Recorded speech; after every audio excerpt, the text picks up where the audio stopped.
সরকারের দিক থেকে বলেছি যে বর্তমান অন্তর্বর্তী সরকার যাতে এই যে ফ্যাসিস্ট সরকারের পতনের পরে যে ঐতিহাসিক দায়িত্ব গ্রহণ করেছেন, একদিকে হত্যাকারীদের বিচার, অন্যদিকে জনগণের যে প্রত্যাশা দেশে একটা নতুন রাজনৈতিক বন্দোবস্তের জন্য একটা আমূল সংস্কারের জায়গায় যাওয়া, গণতান্ত্রিক সংস্কারের জায়গায় যাওয়া এবং বাংলাদেশের মানুষের দীর্ঘদিনের আকাঙ্ক্ষা একটা সুষ্ঠু নির্বাচনের মধ্য দিয়ে তারা জনগণের সত্যিকার প্রতিনিধি নির্বাচিত করার যে ক্ষমতা, সেইটা অর্জন করার বিষয়ে যে দায়িত্ব, এইটাকে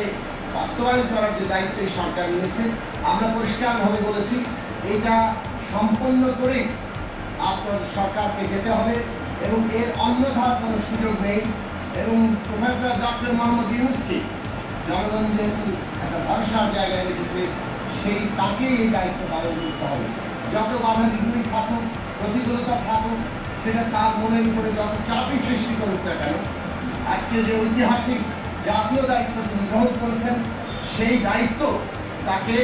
পালন করে সম্পন্ন করে বাংলাদেশের ইতিহাসে একটা দৃষ্টান্ত স্থাপন করতে হবে, যাতে করে ভবিষ্যতে এটা একটা অনুপ্রেরণার বিষয় থাকে। আমরা বলেছি যে এখন সবচেয়ে গুরুত্বপূর্ণ জায়গা হচ্ছে নানা ধরনের অনাস্থা